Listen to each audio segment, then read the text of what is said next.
vergüenza hablar. ¿Quién de ustedes ya vivió una crisis en Argentina? ¿Dos?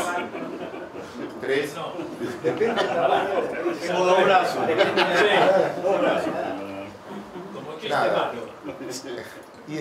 Y un emperador me lo dice. Claudio, pero hay una cosa.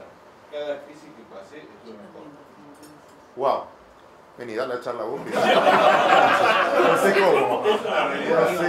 Motivación. No, lo que digo es, digamos lo que digamos y hagamos lo que hagamos en serio. Voy a reformular un poquito, después te voy a dar la responsabilidad de los números duros. Nada, lo que ustedes demuestran es que pase lo que pase, siguen.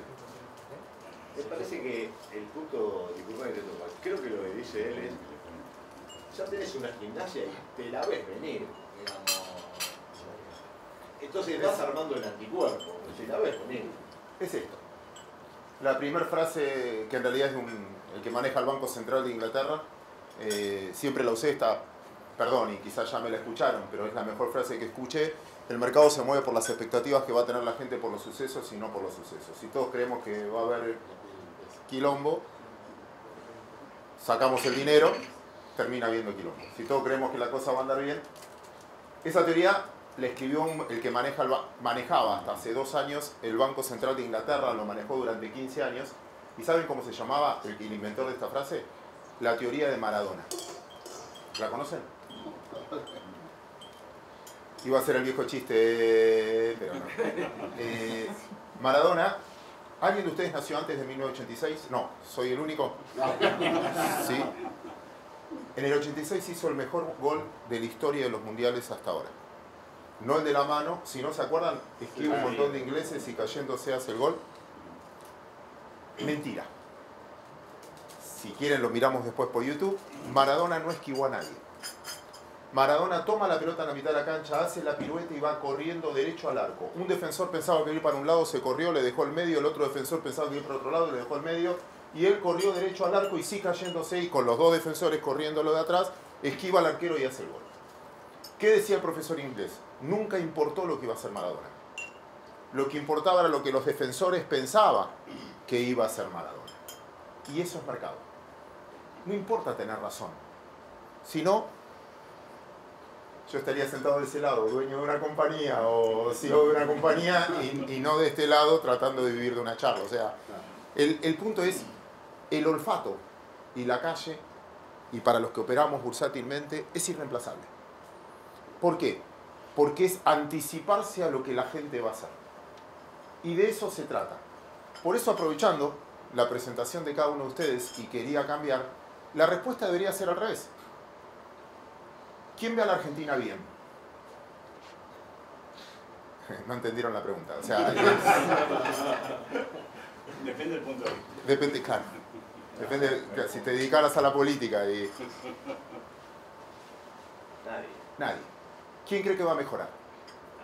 Que estamos tomando la política para mejorar.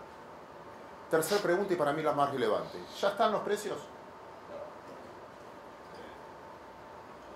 ¿Cuánto vale el metro cuadrado? ¿Cuánto vale mi empleo? ¿Cuánto vale una jubilación? ¿Cuánto vale un desayuno? ¿Cuánto vale el dólar blue? En la personal, ¿les va mal? Esto es típico. ¿Cómo ven a la Argentina? Desastrosa. ¿Cómo te va? No, zafando. El divorcio entre la macro y la micro. Lo que no me quiero es apurar a tomar decisiones ideológicas macro sin tener en cuenta la micro. Porque la micro camina. No a todos. El tema es si estoy en el lugar adecuado o no. Para eso vamos a dividir. Argentina, para mí, esto es si es caro o barato, si ya están los precios o no. Ya voy a pasar. Es esto. Este es un dron que muestra de arriba el límite geográfico entre República Dominicana y Haití. ¿Lo ven? En República Dominicana el ingreso per cápita es mayor que en la Argentina, $9.000. Cuidó su infraestructura, vive del turismo. Comparten la misma isla, así de chiquitita. Esta es la mitad de Haití, completamente devastada. Es el tercer país más pobre del mundo, empezando de abajo, $2.000 ingreso per cápita. La primera pregunta es ¿hacia dónde vamos? ¿Vamos a respetar la infraestructura? ¿Vamos a respetar el capital, la propiedad privada, etcétera? ¿O vamos a quemar nuestra infraestructura? no es una cuestión geográfica, comparten la misma isla. Es un tema político. Si Argentina va para Haití, no cuida su infraestructura, se la come. Lo que hizo Haití es, en una mejor época, se comió su infraestructura. Lo que hizo República Dominicana es cuidarla y vivir de turismo. Si nosotros quemamos nuestro stock, terminamos como Haití. Si lo cuidamos, no me estoy comparando con Estados Unidos. Primera pregunta. Si Argentina va acá, Argentina es carísima. Si Argentina va acá, Argentina es un regalo. ¿Hacia dónde vamos?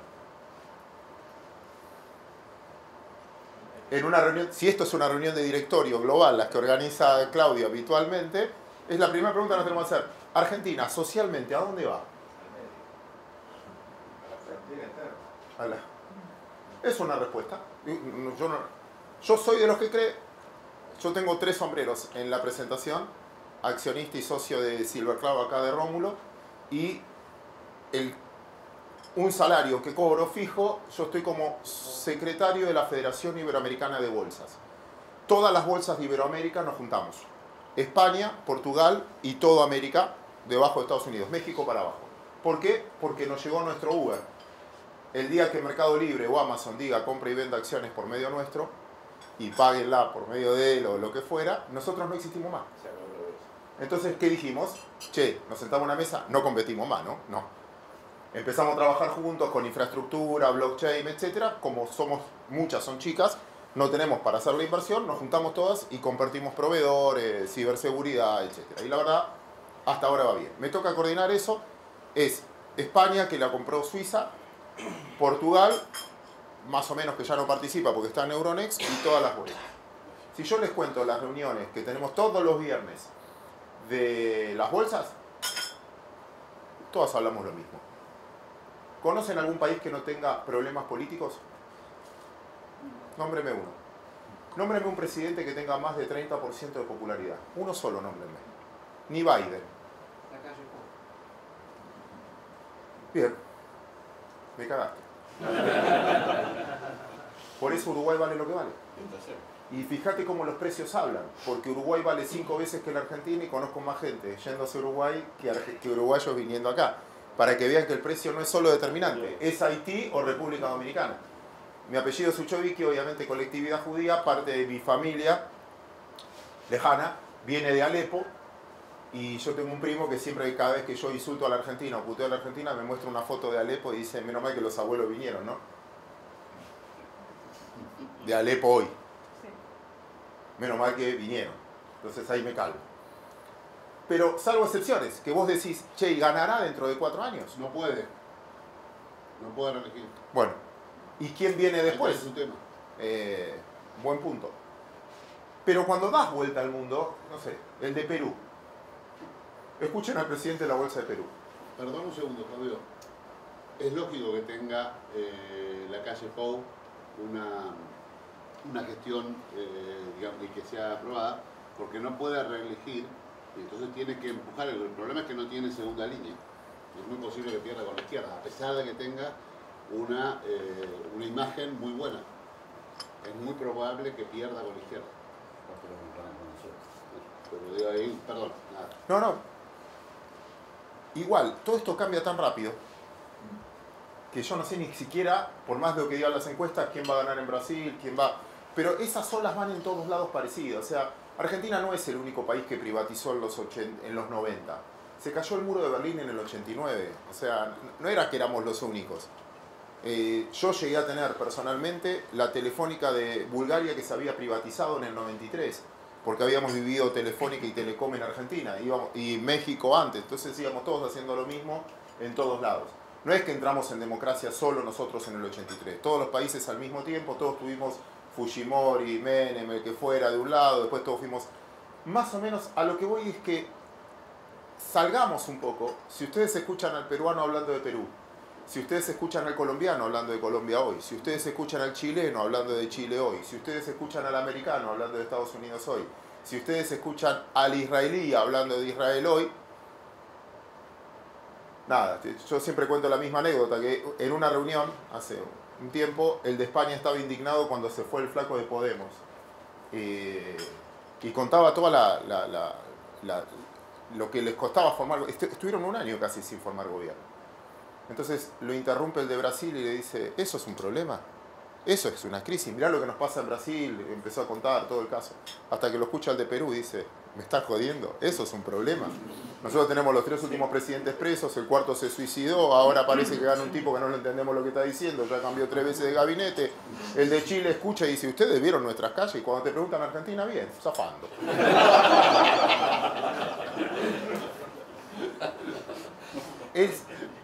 La trayectoria de ustedes demuestra que esto es cíclico. El tema es, yo digo no quiero ser nefasto en esto, yo creo que los precios hablan, es la manera de reflejar la confianza, y creo, yo en lo personal, esto no sé si tengo la razón o no, Argentina es capitalista, Argentina no es Venezuela. El 90% del PBI argentino es privado. Sin privados no hay contribuyentes, sin contribuyentes no hay Estado. En Venezuela, que me toca coordinar también, y bueno, ustedes tienen negocios en Venezuela o vos tenés negocios en Venezuela, el 90% del PBI es estatal. Lo que haga el privado no cuenta. No cuenta. Porque desde que nacionalizaron PDVSA en el año 1976, es todo estatal. Pero antes de eso, ¿qué porcentaje era estatal y qué porcentaje era privado? Lo que pasa es que era un país netamente petrolero que dependía, como Chile depende del cobre, esencialmente, manejando eso, manejabas la caja. PDVSA era privada. No es muy distinto. Brasil, lo que pasa es que tiene un mercado interno fenomenal, entonces son muchos millones de habitantes, pero también cuando vos lo sabés mejor que yo, cuando desagregás el Bovespa, son 3 empresas, o sea, manejan el... Pero bueno. Pero también es cierto que en Venezuela, disculpame, Chávez lo que hizo, destruyó el sector privado. Sidor, la embotelladora de Pepsi que era privada, los diarios, es decir, había un sector privado. A mí me sorprendió la primera vez que voy a Venezuela, te dije que tuve 32 años en Deloitte, todas las personas, Chávez tenía 2 años en el gobierno, todos los socios le preguntaban, todas las familias estaban en un país distinto.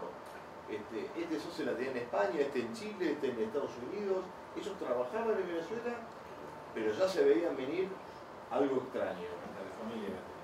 Las familias, me refería a las familias, estaban todas afuera. El punto es, está bárbaro, gracias por el aporte, el punto es, ¿vamos hacia eso?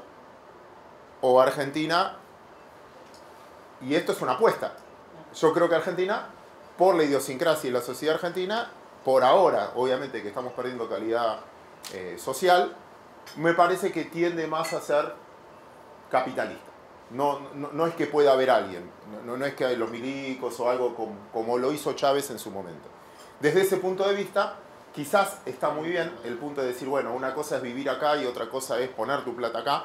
En esa diversificación, para mí un 30% de tu dinero tiene que estar acá porque es donde más plata... O sea, una cosa es el dinero que me ordeno. Y voy a una vieja frase financiera. Los paisanos decimos que tenemos que tener los huevos en distinta canasta, pero las canastas tienen que viajar en distinto tren. ¿Sí? Porque si yo tengo... Así que sí. Todos los paisanos son iguales, boludo. Sí. El mismo ejemplo. Tal cual. El mismo camión. Que ni siquiera es del Talmud. Es del viejo... Es un tercio, un tercio, un tercio, dice el Viejo Testamento. Nada, perdón que después de esto viene la conversión de ustedes. Para los hombres es un poco dolorosa, pero se sobrevive.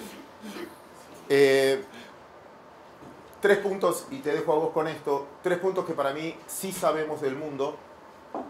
En muchas cosas no tenemos ni idea de lo que va a pasar, pero hay 3 cosas que sí sabemos.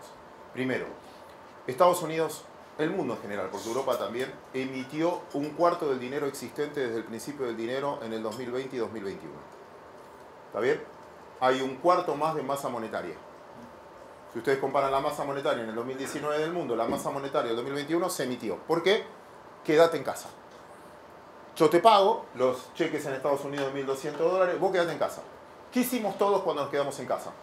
A mí se me nota, ni el saco me cierra. Comimos. Espectacular para la región, porque lo que nosotros vendemos se siguió comprando. ¿Compraron juguetes ustedes en la pandemia? ¿Compraban ropa? No. Lo que nosotros importábamos no tenía demanda. Con lo cual, los valores de intercambio para América Latina fueron espectaculares 2020-2021. ¿Se va a repetir 2022? No. ¿Por qué? Porque el mundo se abrió. Ya vivimos, ya terminó la pandemia en términos médicos, aunque nos contagiemos y lo que fuera, y ya se abrió el mundo. China fabrica el 96% de los contenedores del mundo. Y hay cosas que no hay. ¿Por qué? Porque no se fabricó por un año. La única manera de equilibrar eso, lo diría Akerlof, Premio Nobel de Economía, la mejor definición que escuché la dio Akerlof, que está casada con Yellen, la ex de la Reserva. Las conversaciones de ellos a la noche son re divertidas. Akerlof decía que la economía es como la cola en un supermercado. Que al principio se desordenan, pero si vos las dejás solas, a la larga terminan todos en la misma distancia. Entonces, ¿qué pasa? El petróleo, ¿recuerdan que llegó a valer negativo? ¿El futuro? ¿Por qué? Y claro, no hay autos, no hay aviones, no hay barcos. ¿Quién quiere petróleo? Llévatelo, me sale caro almacenarlo. De repente, como nadie produjo, no hay. Vino la recuperación, no hay. Tengo que pagar un precio. Y hoy está, no sé si va a haber guerra hoy o no, parece que no, pero ayer sí, en ese quilombo del mundo, llegó a valer 90. ¿En cuánto tiempo? En 3 meses. Y la suba de precios hace, che, qué bueno, vaca muerta, otra vez. Los precios siempre nivelan. Y ustedes lo saben como nadie. Cuando algo falta, sube de precio. Como sube de precio, te dan ganas de fabricarlo. Como te dan ganas de fabricarlo. Y son los ciclos típicos de la economía. ¿Qué sabemos? No sé si coincidimos o no. ¿Viene un proceso de suba de tasas en Estados Unidos? Sí. ¿Alguien lo duda? ¿Cómo se genera? Hubo un cuarto más de emisión monetaria. Hay más plata. Genera demanda, con menos oferta, hasta que aumente la oferta. En los libros de economía, hasta ahora no viene sucediendo, y yo me vengo equivocando porque lo vengo diciendo hace 3 meses y no se viene dando. Generalmente la compensación de un efecto riqueza que se generó, esperen que voy a ser más directo con una imagen. Lo que subió el gas, lo que subió el petróleo, lo que subió el café, el azúcar, ¿subió todo? No, bajó el dólar. ¿Por qué? Porque hubo un cuarto más de emisión en el mundo. Subió Bitcoin, subió Ethereum, subió... Nada, se depreció el dólar. Eso generó un efecto riqueza, porque el que tenía Bitcoin, el que tenía Ethereum, el que tenía S&P, el que tenía Netflix, todos ustedes, ¿no? Compramos Netflix, Amazon, en ese orden, Bitcoin. Bueno, todo eso generó un ingreso patrimonial fenomenal. Los libros de economía, desde Malthus, que decía que eso se equipara con guerras o lo que fuera, en el mundo moderno, no con guerras, ¿con qué se equipara? Con un efecto pobreza. En algún momento tienen que caer esos activos para que caiga el poder adquisitivo extra que tuvo la gente. Mi miedo, en algún momento, es si el mercado ya no se adelantó a la salida de la pandemia. En algunos casos, esto es, fíjense, la circulación del dinero. Dólar, euro, yuanes, Bitcoin. En términos de capitalización bursátil de ahora. Más que el yen. ¿Por qué cuento esto? ¿El peso dónde está? No. Hay muchos de acá lo conocen seguro, es uno de los tipos que yo más quiero del microcentro, al menos es conflictivo, pero a mí me enseñó muchísimo, se llama Pedro Estier, para mí el mejor cambista que tiene la Argentina. Y una vez... el mejor operador de cambio ganó Pedro Estier. Ah, mira. Sí. Y aparte, para mí un señor, al menos con mi generación. Y él siempre dice, Claudio, vos tenés que ahorrar en la moneda de los países que te irías a vivir. Deja de leer, de estudiar. Vos, en lo que confías, ahorrá. ¿Conocen a alguien que ahorre en rublos? ¿En moneda iraní? ¿En yuanes? Entonces, en algún punto, el dólar hoy todavía sigue siendo refugio de valor para el resto del mundo. La mayor cantidad de dólares está fuera de los Estados Unidos. ¿Quién lo tiene? Nosotros. ¿Dónde? Como diría Moldaski, en una media. Escondidos. Estados Unidos vive el mejor de los mundos. Emite, pero los que compramos los dólares los escondemos, no van a consumo. Según la Reserva Federal, que lo saca todos los días y dice arriba, como tienen un numerito, los de cara grande ahora, tienen un numerito arriba y dicen dónde están esos dólares porque es exportación física.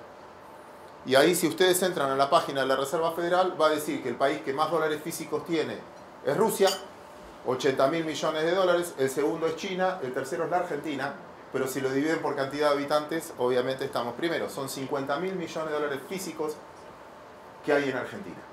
Lo pueden ver en la página de la Reserva Federal, es público. Porque eso, ¿qué significa?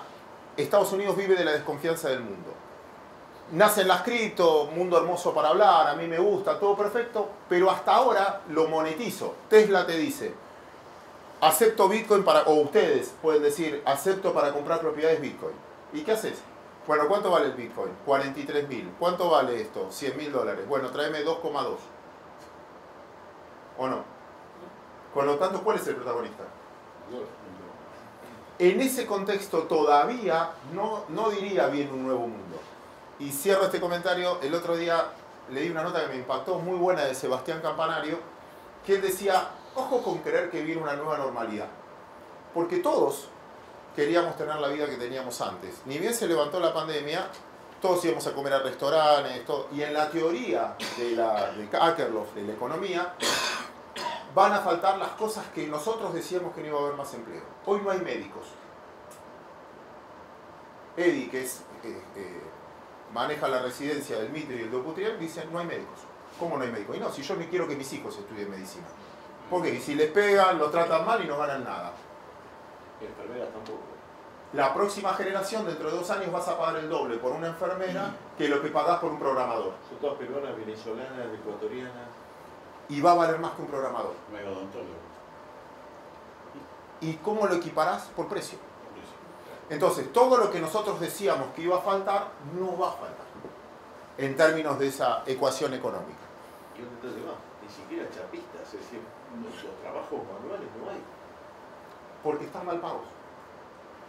Paisanada, perdón que hoy estoy monotemático con... O porque nos llamaste primero.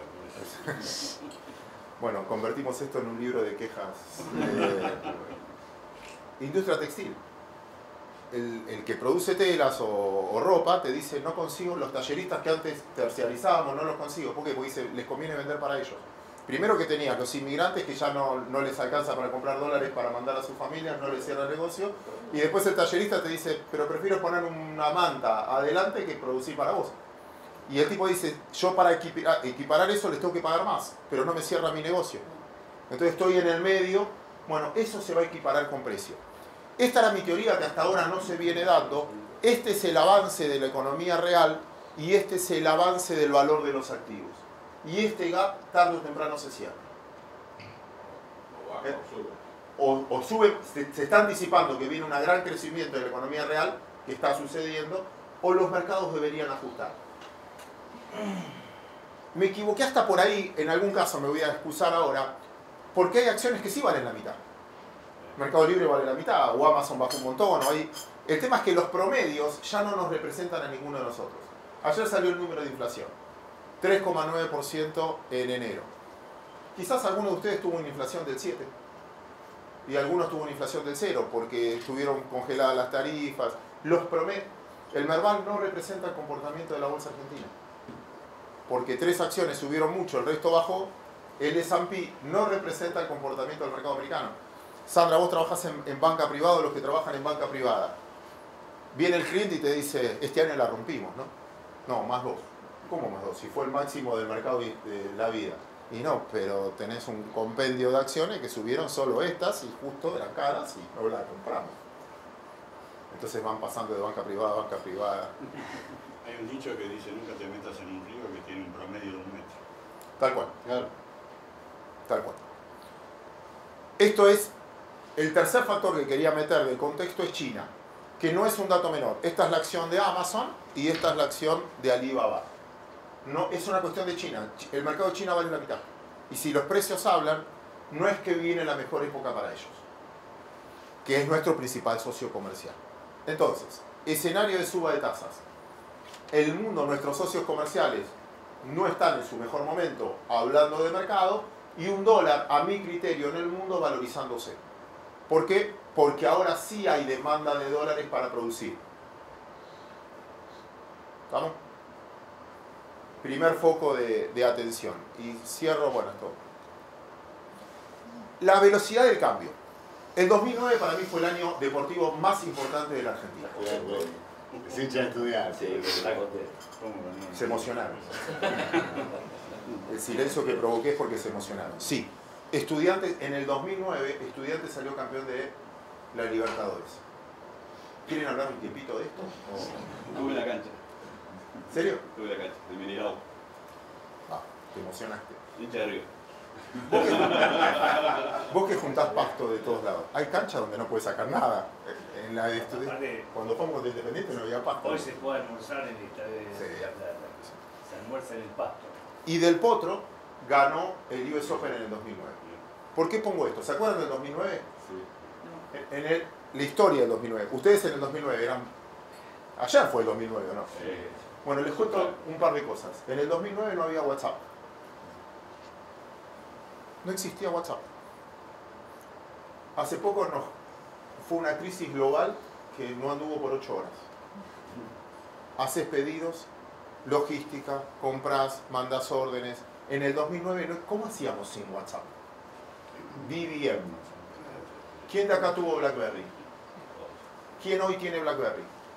No existe más. No existe más. Ah, Gabriel Mulero lo teníamos que haber invitado. Él tiene BlackBerry. Sí, él usa.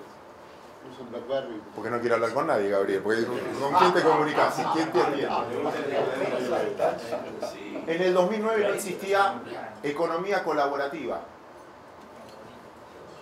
Vos con el Ristretto, cuando empezaste a mandar por mail, debe ser el primer... El 30% de mi negocio son los grupos de WhatsApp.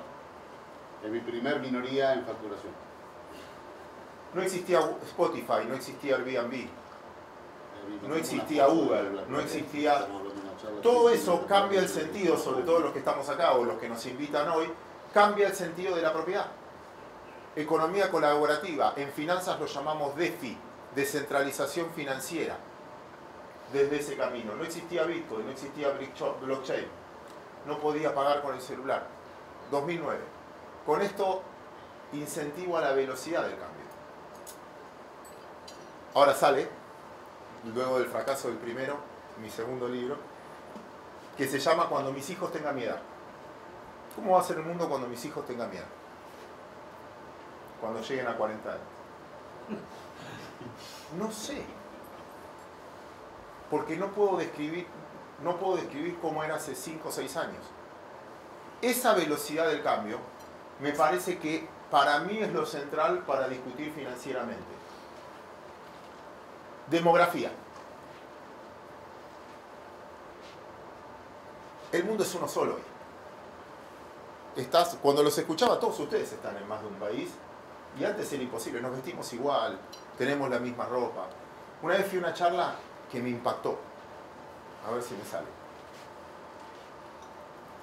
Yo estaba de alumno y un tipo dice, ¿quién de acá estudia economía? Y todos levantamos la mano. Todos nosotros hablamos de economía y fútbol todo el tiempo. El tipo dijo, ¿quién estudia realmente para sus compañías demografía? Todos los cambios hoy son demográficos. ¿Por qué China es lo que es? ¿Por qué hubo cambios? ¿Por qué elegís México? ¿Por qué elegís cada lugar? Porque los cambios son claramente demográficos. Con 2 vertientes, decía el tipo. El primero, la clase más pudiente hoy es sub 30. Programadores, viven solos. Nosotros, mandato familiar, techo propio, techo propio, techo propio, techo propio, obra social, obra social, obra social, estabilidad, estabilidad, estabilidad, estabilidad. ¿No? ¿Qué fue nuestra educación o no? De la mayoría de los que estamos acá. Hoy, pinta viajar. Estabilidad. Mis hijos me miran y dicen, hace 30 años estás en lo mismo, ¿no te aburre? ¿O no? Descentralización. Uber, Spotify. No quiero ser propietario. En mi época, si yo no tenía auto, moría soltero. Mis hijos no les interesa. En los países desarrollados, hasta los 30 viven con los padres. El 100% de los ingresos es para ellos. La mayoría de los que estamos acá, a los 23 ya estábamos convenciendo a nuestra mujer de un motorhome. Esa clase tiene una demanda distinta y hay que estudiarla como demanda distinta. Y después viene lo que Manes dice la nueva adolescencia, el más 60. Usa chupines. No puede levantar el pie, pero usa chupines. Por eso nos operamos de la cadera. Te hacen los dientes. Esa auspicia este momento. Y de ahí al geriátrico. Sigue auspiciando en este momento. Cerramos. Pasando por el restaurante. Pasamos. Bueno. Claudio me enseñó cómo es el negocio. En la cadena con En la cadena con... ¿Alguien escuchó cantar a Piero alguna vez? ¿Cuál es la canción más linda de Piero? ¿Alguien se anima a cantarla un minuto? Mariano, me fui a la mierda con la charla, ¿no? Después te dejo lo...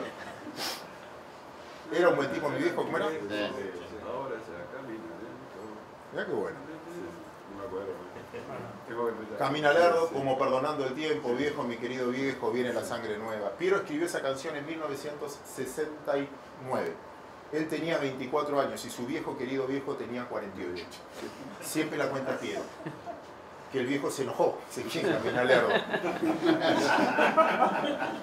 A los 48 años, en el 69, eras viejo. Miren fotos de sus padres a la edad de ustedes. Bueno, sus hijos dicen lo mismo de ustedes, pero no importa, uno no se ve así. Pero esa es la nueva adolescencia. Y ese gasta mucho. Mi bobe, 65 años, vivía en casa. No gastaba un mango. Bueno, ustedes dirán, razón, Suchovic, entiende, no gastaba un mango. Bueno, este cambio poblacional ubica a América Latina en uno de los mejores lugares para el futuro. Dicho por este profesor. ¿Por qué? Porque... No te escuché. ¿Mejores lugares? No, uno de los mejores lugares con potencialidad de futuro por su población joven. Argentina tiene un promedio de edad de 25 años. China envejeció. Italia empieza a pagar para que te vayas a vivir gente joven. Los países desarrollados viven de los inmigrantes para el trabajo, pero se les están volviendo, desde que existe online o yo puedo trabajar de cualquier lugar, elijo el más barato. Como decías de Venezuela, yo puedo vivir afuera o nada, bueno, en Argentina los programadores. Trato de facturar afuera y vivir acá. El ranking de dónde retirarse que anda por el mundo y los países como Ecuador, Costa Rica, es recomendado para los europeos para elegirle la relación ingreso-egreso porque son los más económicos. Es que la tecnología te acercó y hoy nada, son hora de vuelo, no sé, quizás tardás más de Campana a Buenos Aires que viniendo de Montevideo en buquebús a Buenos Aires. O sea, el mismo americano que los hijos viven en la costa oeste, vivir en la costa este o vivir en Costa Rica, la distancia es la misma y gastan el 30%. Gracias. ¿Por qué planteo esto? Y sobre todo sabiendo que después viene él con los datos más macro. Porque ya no importa tanto la macro. Importa, obviamente, va a subir el dólar, va a bajar el dólar, etc. Pero ahora viene un mundo mucho más micro. El tema es qué voy a hacer yo al respecto, qué van a hacer cada una de sus empresas. Y cuando me dieron el pie, cuando ustedes se presentaron, porque habrán vivido, están en países, no sé, cuando me decís estoy en Venezuela, estoy en... Bueno, ya sabés lo que es el quilombo. Acá te cuento, nosotros tenemos una aplicación de venta de seguros online, de seguros masivos, computadoras, tecnología, relojes, y nosotros hicimos un análisis demográfico para ver cómo es el comportamiento de los países. Y Venezuela, nosotros cobramos en Estados Unidos, vendemos en Venezuela, con tarjeta. Y sorprendentemente la disponibilidad de tecnología que tiene el 10% o 15% de la gente que le va, que tiene mucha, tiene un mercado de seguros muy grande, que por ahí obviamente para el resto es no atendido. Lo que buscamos con la tecnología era justamente eliminar la barrera de instalarse, o sea, de estar físico, es un negocio remoto, se administra en Argentina. Entonces, esto va un poco a lo que vos decís. Nosotros tenemos informes y reportes y, por ejemplo, la pandemia le bajó el precio al desarraigo. O sea, antes vos decías, no, me voy a ir a Pilar, puta, la veo a mi vieja en la semana. Hoy, hace 2 años no la ves, se te fue esa sensación de, uy, estoy lejos, y está. Entonces, esto hace que los chicos se muevan, tenemos programadores en todo el país, o sea, laburan igual. Entonces, los modelos de negocio se adaptan a esta situación como la cola del súper, porque si vos hoy querés buscar programadores que vayan a la oficina, no conseguís. Le va a pasar a algunos que están en tecnología, no lo conseguís. Ya directamente adaptás el recurso humano, se perdió la batalla hace 2 años, 3 años de tratar de que vayan. Con esto, pero los modelos de negocio van ahí, o sea. Y ese es mi punto, que en el fondo cada uno va a tener que mirar su metro cuadrado y su micro, porque las empresas ya son globales. O sea, de acá te escuché muchas empresas que la frontera no es un límite. 2 minutos de la Argentina. Si nosotros tendríamos que hacer un reloj, lo haríamos de esta manera. Somos jodidos. O sea, por reglamentación, por lo que fuera. No te vamos a decir son la 1, son la 2. A ver, decime qué hora es. ¿No? Beneficio nuestro, porque para pagar impuestos, es un quilombo, entonces no necesitas. No es una aplicación que... nada. A veces ganamos más los intermediarios que el que asume, simplemente por eso. 3 puntos de la Argentina y cierro. Bueno, ya me olvidé eso. Primero, el punto más débil de la Argentina es la falta de inversión. Para mí lejos. No hay inversión en Argentina. Sin inversión no hay infraestructura, sin infraestructura no se puede crecer.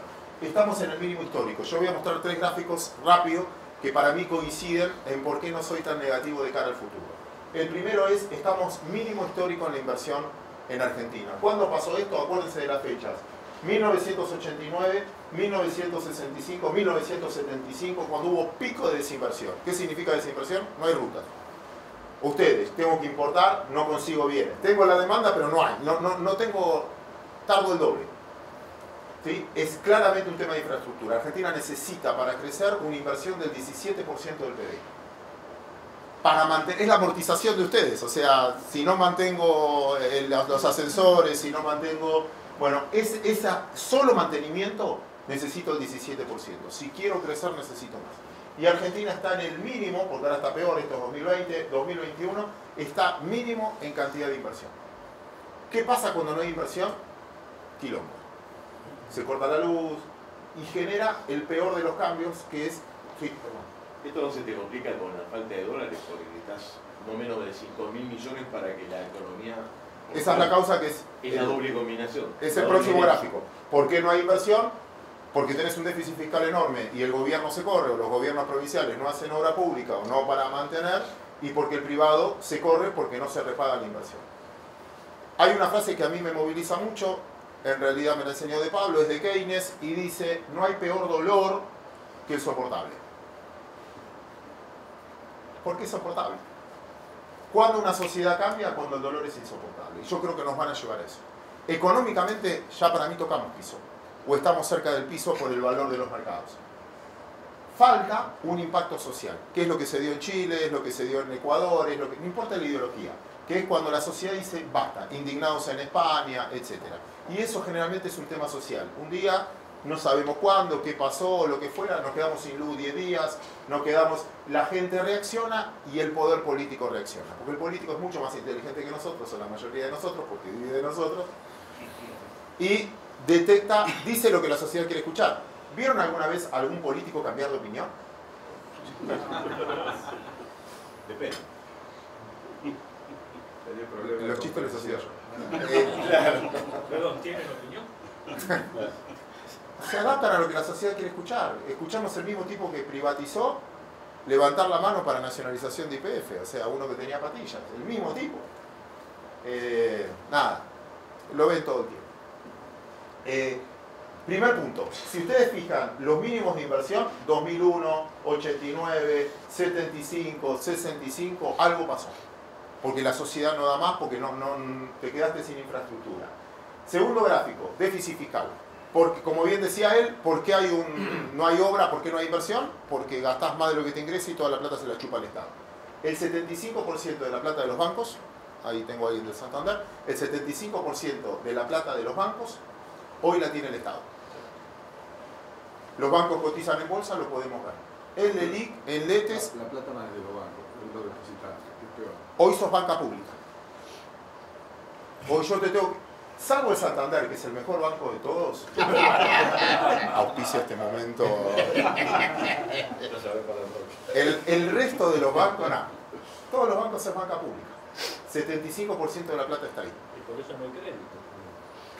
Los privados pagamos eso. ¿Por qué? Tenemos crédito. Porque tenés un déficit fiscal, gastamos más de lo que nos ingresa, es crónico en la Argentina. La diferencia es que no hay nadie dispuesto a financiar. Entonces, el problema no es tener déficit. Estados Unidos vive con déficit. El problema es que cuando no tenés quien te lo financie, es como que te suspendan la tarjeta de crédito. Entonces, el problema que tiene la Argentina no es solo el déficit, es que nadie está dispuesto a financiarlo. ¿Y cómo lo financiamos? Compulsivamente. ¿Qué es compulsivamente? Dame toda la plata de los bancos, vos no podés. ¿Cuándo pasó máximo de déficit fiscal? 75, otra vez, repito las fechas, 82, Lorenzo Sigo, 89, 2001, 2015, pandemia y ahora. El déficit fiscal bajó a la mitad este año. ¿Por qué? Porque licuaste el gasto público, ¿no? Jubilaciones, pensiones, etcétera. Pero sigue siendo un 4% del PBI en el mejor de los casos si nos sale todo bien y nadie lo quiere financiar. ¿Cómo lo vas a financiar ese 4% del PBI? El FMI te deja el 1. El FMI te deja el 1. De acá a 3 años, el FMI es... Hay una frase que la representa que es buenísima. Los organismos multilaterales son los especialistas de sacarle la plata a los pobres de los países ricos para dársela a los ricos de los países pobres. El FMI es un organismo político, prestamista de última instancia. ¿Cuándo viene? Cuando estás en la última instancia. ¿Por qué siempre bajan los mercados cuando hay un acuerdo con el fondo? Porque es como que te ven salir del cuevero. Saliste de Santander, bueno, tiene un crédito. Saliste de una cueva, si fuiste al fondo es que estás en la última instancia. Punto. Y el fondo es un organismo político. ¿A quién le presta plata al fondo? El mayor acreedor es Argentina. Segundo es Ucrania, Pakistán, Egipto, Grecia, Ecuador. Después lo tengo ahí. Es política. Entonces el fondo ahora sí sabemos que cree que vamos a cumplir suponete que firmamos, que vamos a firmar. Seguramente firmamos la semana que viene. Arreglamos con el fondo.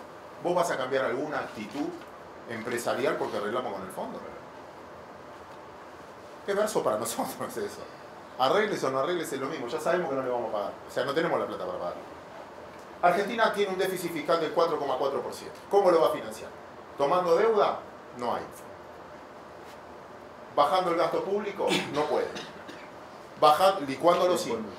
Bajándolo no puede porque no tiene peso político para hacerlo. Suba de impuestos, más informalidad. No le queda otra que emitir. Pero pasó lo mismo en todos los ciclos. ¿Cómo termina? ¿Por qué no puede bajar el gasto público en la Argentina? Simple. Este es el presupuesto nacional, cómo está dividido el gasto público. 65% del gasto público social. Jubilaciones, pensiones, asignación. Lo puedo licuar, que es lo que está pasando. Pero no lo puedo bajar de golpe. Entonces, lo que estás en presencia es de la licuación, todos datos oficiales, bueno, esto de los ocupados. Esto para Sergio. ¿Puedo subir impuestos? Datos de la FIP. Esto lo hizo la gente de 1816 en base a los datos de la FIP. ¿Cuántas personas compran promedio $200? En el peor momento de la Argentina, no es ahora, llegaron a haber 4 millones de personas. ¿Cuántas personas pagan impuestos a las ganancias? 2.200.000. En nombre del país vengo a decirle gracias a todos ustedes. ¿Cuántos pagan bienes personales? ¿Reconocen tener más de $20.000 ahora, 6 millones de pesos? Que quizás sean $20.000 de nuevo. 1 millón de personas. ¿Saben cuántas personas tienen criptomonedas en Argentina? 2 millones. ¿Saben? Nosotros, la bolsa nació en 1854. Tenemos 167 años. Conseguimos 400.000 comitentes.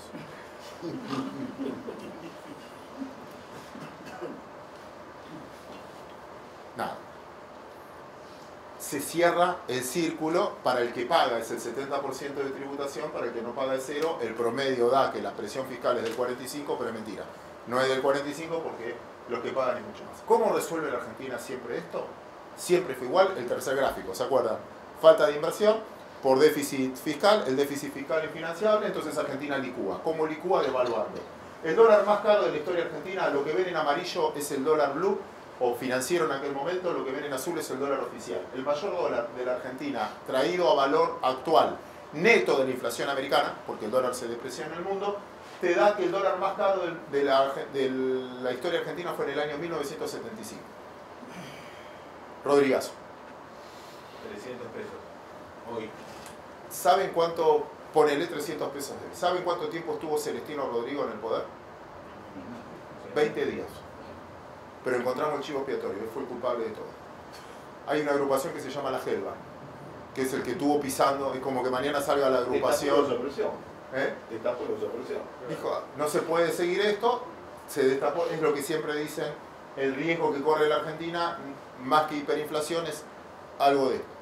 75, pero 76, un año después, empezó la plata dulce. Y en el 78 a los 80 tuvimos el dólar más barato de toda la historia.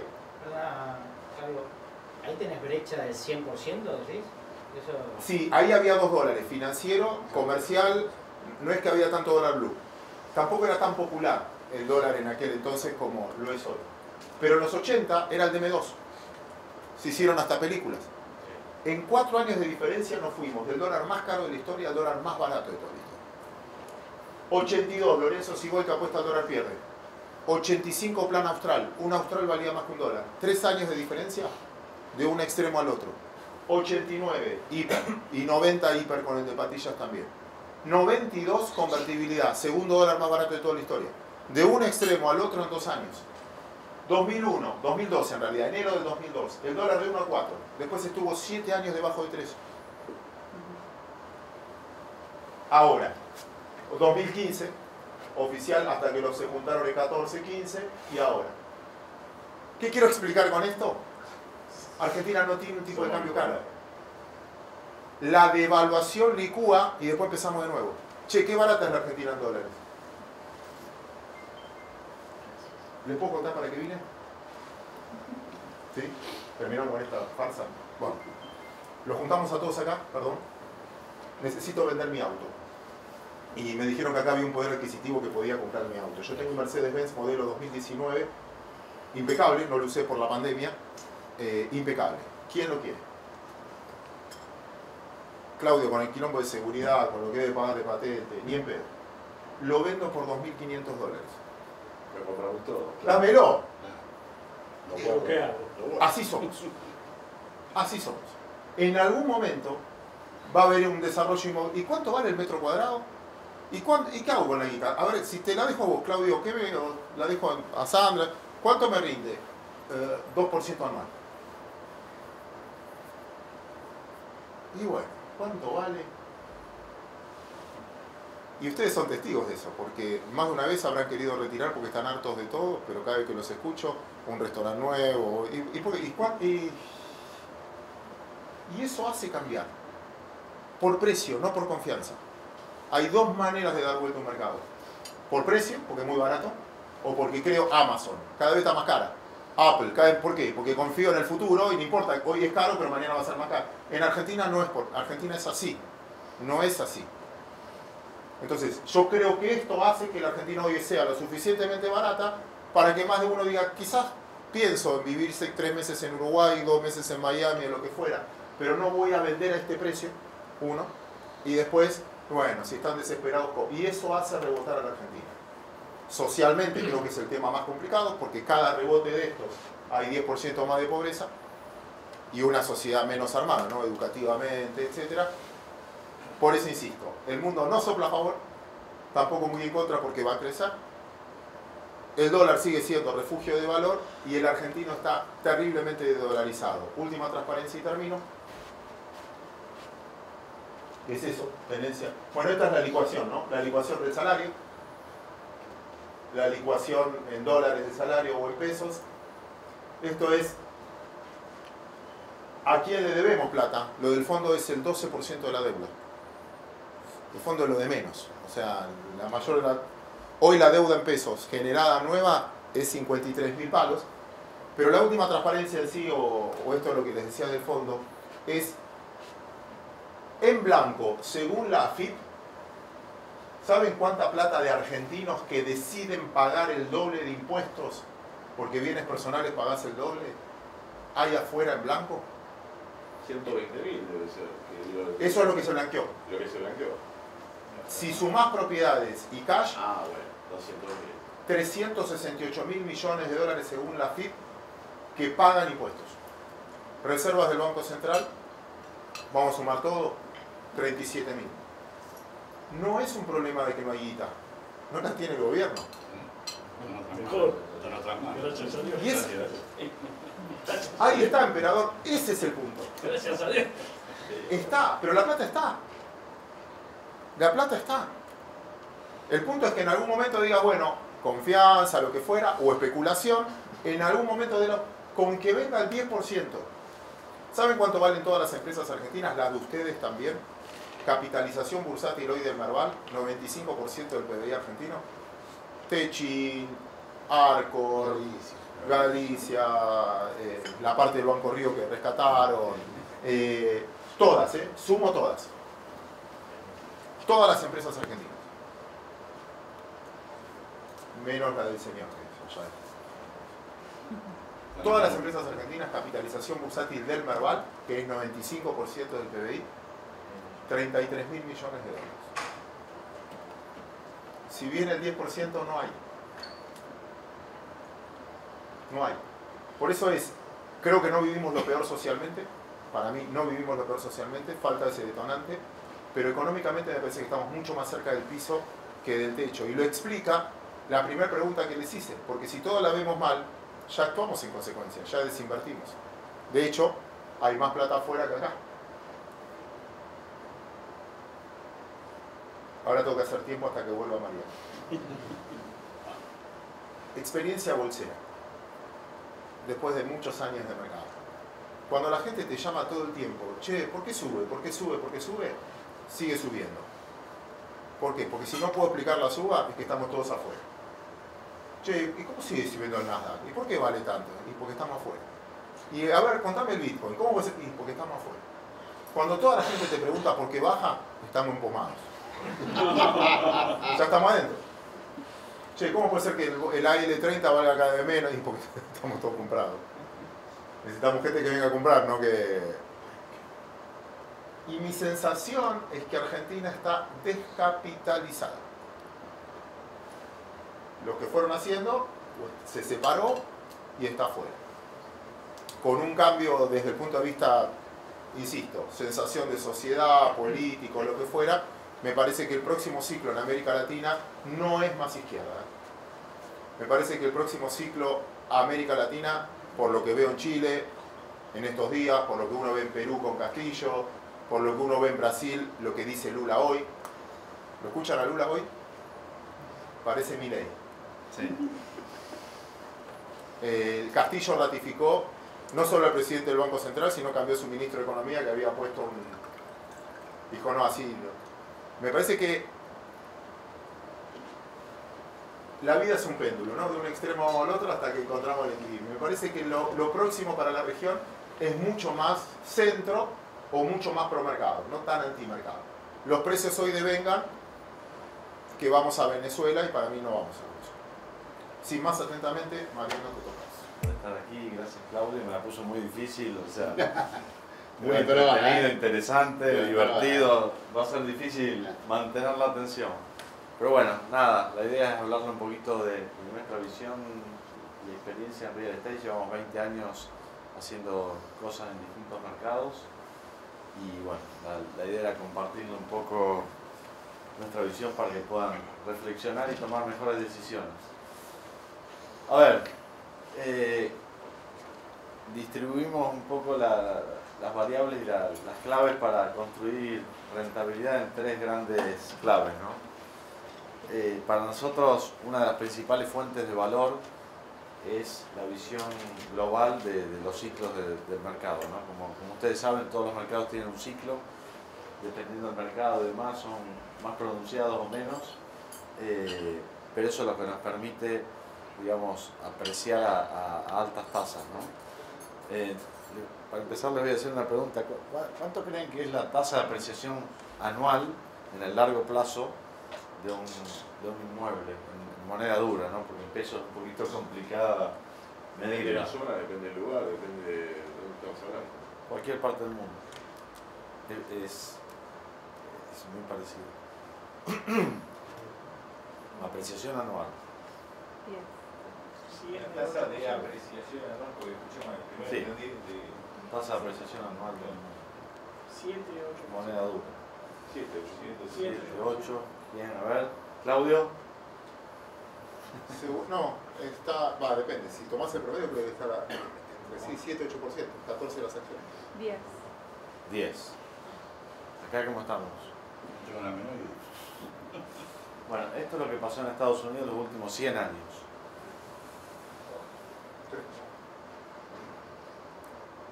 ¿Y cuánto creen que fue la inflación durante este periodo? 3%. O sea que la tasa de apreciación real de un inmueble en cualquier parte del mundo, y esto lo hacemos en todos los mercados, tiende a ser 0 en el largo plazo. La real, la nominal, depende de la inflación. Por eso se habla de que real estate es conservación de valor. Si tengo el dinero bajo el colchón, pierdo valor. Por lo menos un inmueble me lo conserva, ¿no? Pero no me agrega valor adquirir un inmueble y tenerlo 30, 40 años en cartera. Con lo cual, ¿cuál es la única fuente de valor que tengo? En una inversión pasiva, digamos, compro y lo mantengo, como nos enseñaron nuestros abuelos, nunca vendan un inmueble, 0. La tasa de apreciación es 0. ¿Y qué pasa con la renta? La renta en el mundo ha bajado 70% en los últimos 30 años. Por tema de tasas, por tema de demanda, por tema de refugio, por lo que sea, pero digamos, entonces, en conclusión, la fuente de crear patrimonio o incrementar el patrimonio con activos inmobiliarios con una inversión pasiva es bajísima. Ahora, siguiente pregunta, ¿cuánto creen que aprecia un mercado luego que hay una crisis y rebota? Más o menos. ¿Cuánto? Los siguientes 5 o 7 años que se produce la recuperación, ¿no? 5 años. Vuelve a atender al Anual. Volvemos a la tasa anual de recuperación. Sería la tasa anual de recuperación después de una caída. 5%. 5. No, yo creo que vuelve a 0, vuelve a tender a 0. No, depende de lo que haya Depende de la caída, claro. Si cayó 20, en 5 recuperará 4 puntos al año. Exacto, depende de la caída. Generalmente hablamos por ahí de caídas pronunciadas después de una crisis fuerte, como por ejemplo 2002 acá. 2002-2007, ¿cuánto creen que apreció un inmueble en Argentina? Promedio, ¿no? Obviamente todo esto es promedio, estamos hablando de promedio porque cada barrio y demás. En Argentina la crisis hace bajar las propiedades un 20% en dólares y después vuelve a subir. Sí, quizás la suben por más. Ahí habrá habido una recuperación mucho más grande en ese Exacto. 2007 debe tener 20%. 2002-2007, 15,8% anual subió la vivienda en la ciudad de Buenos Aires. A 100% en ese periodo. Exactamente. Entonces, ¿cuál es la conclusión? A valor nominal en moneda dura nos lleva 25 años a 30 años duplicar nuestro patrimonio. Si aprovecho una crisis y entro en el momento indicado y salgo 5, 6, 7 años no recuperó, duplicaste el valor. O sea, te ahorraste 18, 20 o 25 años de espera. El negocio lo haces en la compra, no en la venta. Esto es lo que pasó en Estados Unidos del 2002 al 2007, que también fue un ciclo muy bueno, 13,6% anual. En ese periodo hubo una inflación de 2,25 aproximadamente, con lo cual terminaste a 11,5. No, la burbuja. Sí, ahí fue la burbuja. Y después cayó, por ejemplo, Brickell 2010-2015 subió un 13,9.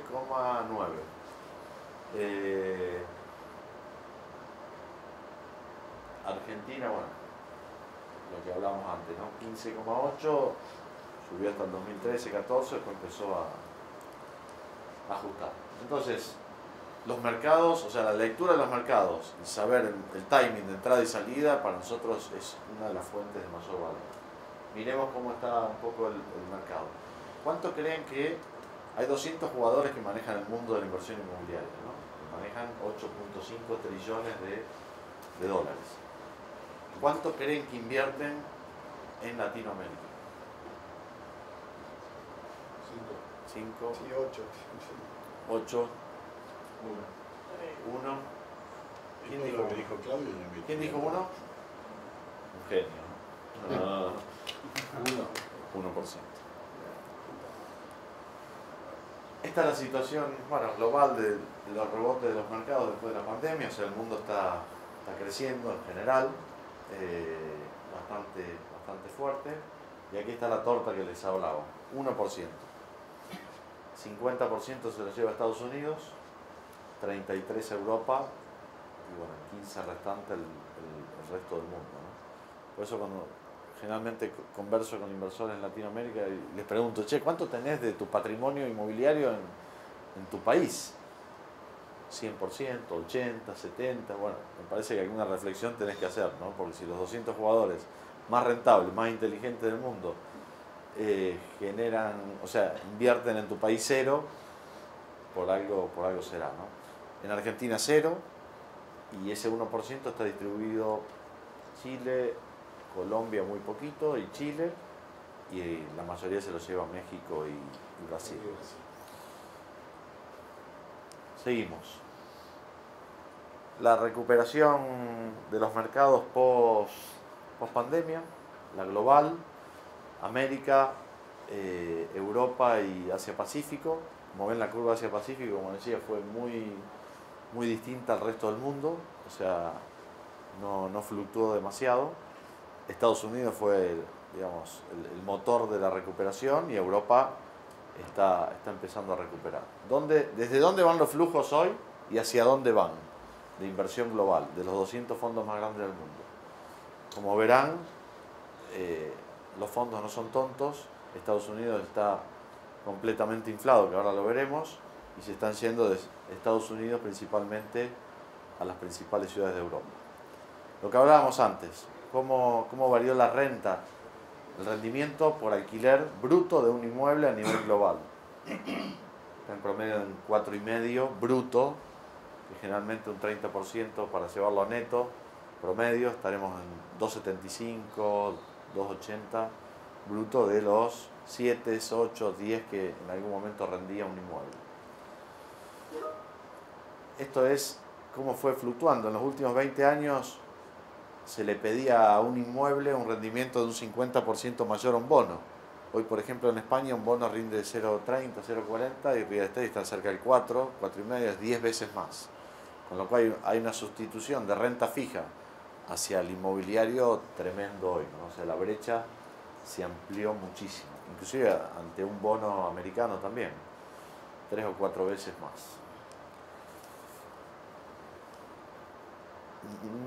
No me está moviendo, a ver, ¿pasó algo? Sí, el de abajo, el mismo de siempre. A ver.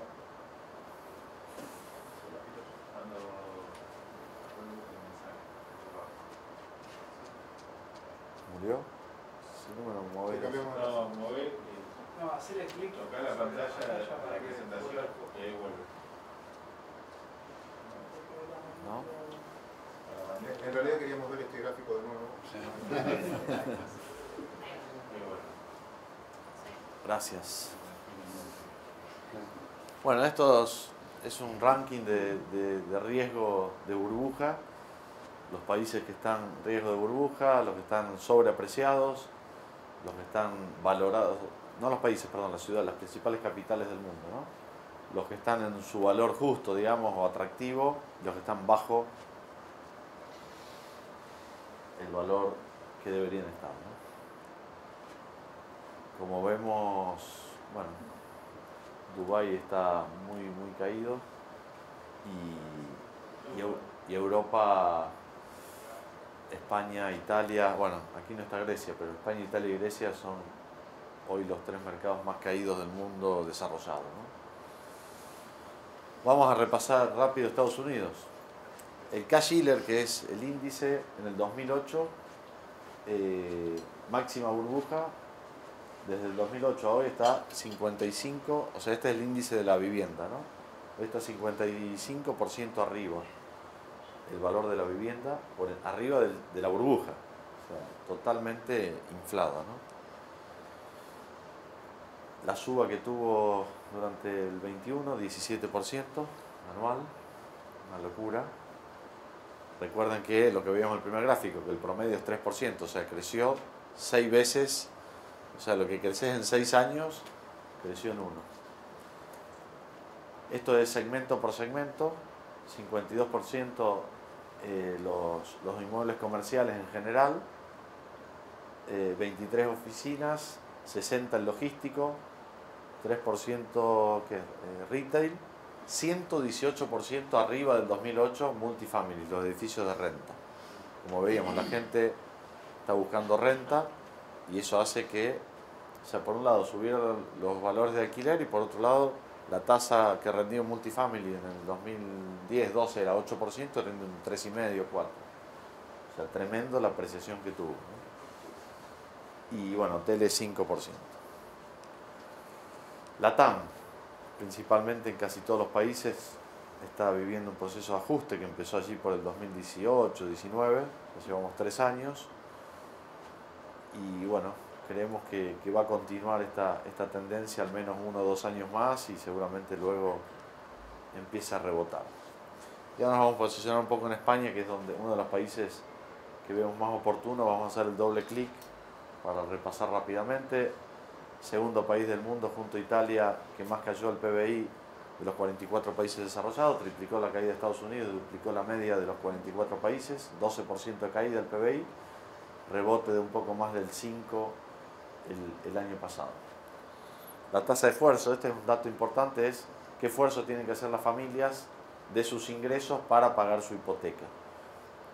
Todavía está bastante bajo, llegó a promedios del 38-40% y hoy estamos en 24, 25, con lo cual eso indica que todavía hay un recorrido, ¿no?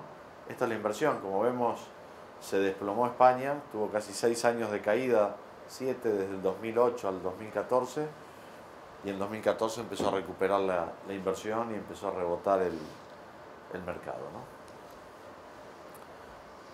Acá como vemos la curva, empezó a caer en el 2008, cayó durante 8 años seguidos, a diferencia de Estados Unidos cayó del 2008 al 2010, había tocado fondo acá. A España le llevó 8 años. Y ahora lleva 4 o 5 años de recuperación, ¿no? Esto es Italia, que es otro de los mercados muy oportunos, que lleva 12 años de caída, desde el 2009 al 2021. Había empezado a estabilizarse en el 2020 y continuó la caída. Tasas de interés, bueno, son las más bajas de la historia hoy en España, en torno al 2% un préstamo hipotecario. De hecho, para primera vivienda hay préstamo al 0,65, 0,70, pero esto es la tasa de inversión, ¿no? En el 2013 se creó Sareb, que le llaman Banco Malo, que es una entidad que creó el Estado junto a 5 bancos, uno de ellos Santander, para absorber los 50.000 millones de activos tóxicos de bancos que estaban por explotar, y en estos casi 9 años de vida apenas redujo su inventario 40%. ¿Esos son los que vos vas a sacar ocupas?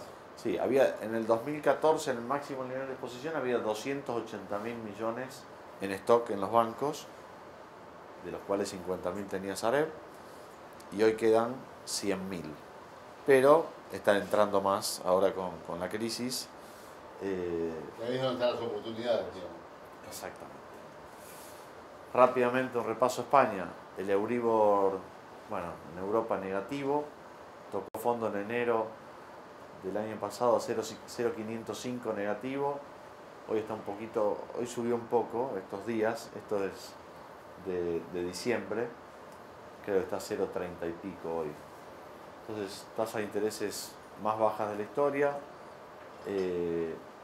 La actividad tuvo una caída, como dijimos, del 12% y rebotó 6%. Pérdida de puestos de trabajo, se recuperó tuvo una recuperación muy fuerte, pero bueno, siempre España tiene una tasa de desempleo bastante alta. Igual es muy heterogénea, ¿no? Te encontrás que en Madrid y Barcelona a lo mejor hay un 5, un 6, y te vas a Cádiz y hay un 28, ¿no? Entonces, caída de la inversión extranjera, digamos, el turismo es muy representativo en España, es el país que el PBI aporta, el turismo aporta más al PBI, 14% del PBI es turismo, 3 años con esta nueva sin turismo, o sea, así fue compensado en volumen de turistas, en cierta medida con el turismo local, pero digamos, el poder adquisitivo del turismo local es muy bajo, con lo cual 3 años sin turismo, con 3 temporadas caídas, o sea, el impacto es fuertísimo y se va a empezar a ver reflejado a partir de junio. Ya hay un incremento en ejecuciones hipotecarias y en lo que es concurso de acreedores, pero a partir de junio, que todos los préstamos que dio el gobierno a personas y empresas hay que empezarlo a devolver, ahí se va a empezar a sentir más, ¿no? Bueno, bajo nivel de endeudamiento respecto a otras crisis, lo que hablábamos antes, 100.000 millones todavía en distrés en los bancos, y sigue siendo España el mercado más rentable de Europa. Encuestas que posicionan a Madrid como la ciudad más atractiva del mundo para vivir, a España el segundo país más atractivo del mundo también para vivir. El mercado residencial tuvo una caída, digamos, del volumen de operaciones importante en el 2020 y se ha recuperado muy fuerte en el 2021. El volumen de inversión también cayó 30% en el 20, rebotó 33% en el 21.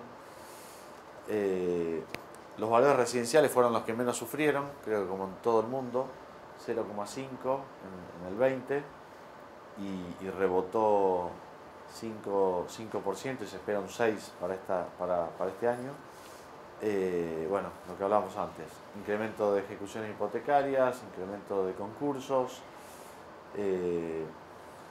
ajustes principalmente en los activos comerciales como oficinas, locales comerciales, terrenos que variaron entre un 10 y un 25% en la crisis, ¿no? Entonces, ¿a dónde vemos la ventana hoy? O sea, en aprovechar las bajas tasas, que en algún momento van a empezar a subir. Coincidimos todos que Estados Unidos pronto, Europa pareciera ser que va a llevar varios años más para que empiece a subir la tasa o tenga alguna subida muy leve para mandar un mensaje al mercado. Seguimos viendo sustitución de la inversión inmobiliaria, principalmente renta fija de la financiera por la inmobiliaria, mucho apetito en renta, rendimientos relativos muy convenientes como veíamos antes. Sigue habiendo 16 trillones de dólares colocados a tasa negativa en renta fija, y hoy es un momento ideal en Europa, principalmente como hablábamos, España, Italia y Grecia, para comprar en los bancos con fuertes descuentos. Blackstone, el fondo más grande del mundo de real estate, en plena pandemia levantó el fondo más grande de su historia para invertir justamente en estos países, levantó 9.800 millones de dólares, ¿no? Con lo cual, que estos grandes hayan hecho esto, creo que sobran palabras. Aquí un gráfico de lo que fue el ajuste del mercado por segmento en España, 20% hoteles, 20% locales comerciales. Obviamente esto es promedio, hay algunos que habrán bajado un 10, otros un 30%, tierras 10%, oficinas 10%, residencial prácticamente nada. Con un ajuste que nosotros hacemos en la compra, nos dedicamos a comprar activos en bancos y en subasta en situaciones problemáticas. Aquí se ven un poco el ajuste total al cual podemos llegar y los retornos, los upside que podemos tener. Segunda clave, se terminó la primera un poco larga, pero bueno, era para que tengan una visión de los mercados actualmente. Adquisición de activos en distrés. Todos sabemos aquí que cuando pasamos por una inmobiliaria y compramos un inmueble a valor de mercado, como lo compramos todos generalmente, perdemos el 10% del patrimonio. Si mañana lo queremos realizar, porque el costo de entrada y salida en cualquier país del mundo, entre comisiones y escrituras, generalmente es 10%, ¿no? Entonces, cuando empecé hace un poco más de 20 años con esto, yo me preguntaba, ¿cuál es el negocio del inversor, no? Poner dinero, no, pero en el futuro va a valer más, pero, o sea, ¿cuánto gano hoy el día que pongo el dinero? No, pierdo 10%. ¿Qué pasa con un auto? Claro. Diste la vuelta a manzana y llegó a menos. Exactamente. Entonces, nada, un poco la obsesión era cómo ganar dinero del momento cero el día que firmo el cheque, ¿no?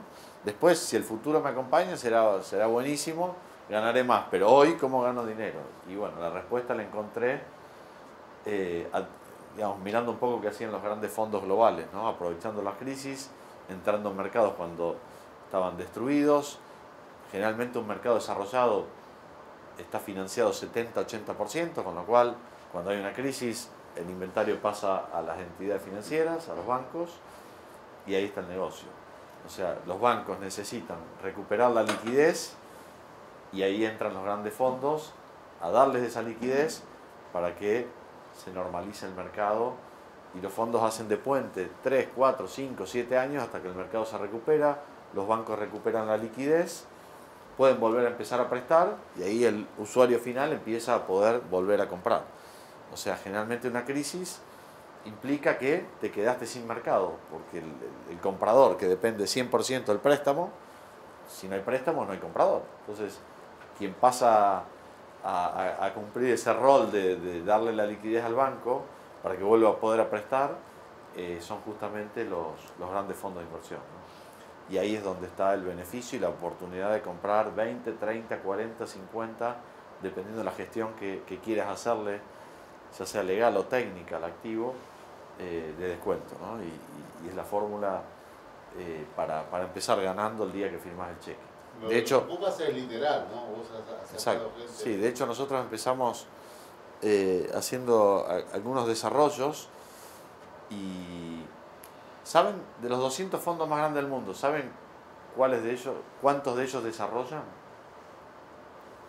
Sí. Ninguno. Cero. O sea, cuando tú aprendes el día de la firma ganar 30 o 40%, que es el equivalente que gana un desarrollador con suerte y con mucho riesgo durante 4 o 5 años, nunca más querés poner un ladrillo en tu vida, ¿no? A no ser que compres una tierra muy, muy, muy barata y tengas un proyecto de mucho valor agregado que digas, bueno, si la industria rinde un 20 o un 30% sobre ventas en un proyecto y yo puedo lograr un 50 o un 60, bueno, ahí sí me compensa ponerme el sombrero de desarrollador y hacerlo. Pero si no, nadie desarrolla, ¿no? O sea, hay dos grandes mundos y yo lo aprendí hace no muchos años, ¿no? El mundo inmobiliario está dividido en dos grandes mundos. Uno es el transaccional, que conviven brokers y desarrolladores que operativamente acercan inmuebles a la gente que necesita vivir o alquilar un inmueble, y otro es el mundo de la inversión inmobiliaria, que no tiene nada que ver con ese mundo transaccional, ¿no?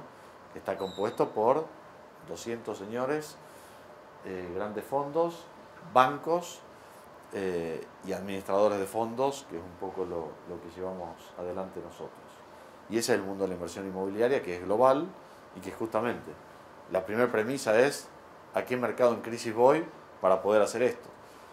Tú puedes tener todos los contactos del mundo, toda la habilidad del mundo, pero si un mercado no tiene oportunidades, no tiene distrés, como decimos, es imposible, es como una piscina querer nadar. Si no hay agua, no podés nadar. Entonces, la forma de nadar es estar en el mercado totalmente en crisis, ¿no? Así que bueno, nada, bancos, subastas. Y la tercera fuente de creación de valor justamente es la gestión, ¿no? Nosotros vemos un inmueble como un avión que sale, que si cada día ese inmueble no está produciendo, es dinero que estás tirando a la basura.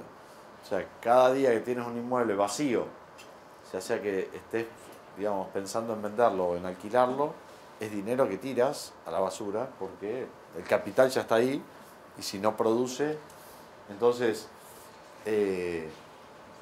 esta es la tercera fuente de creación de valor y es clave ser muy eficiente en la gestión y se agrega mucho valor en la gestión. O sea, nosotros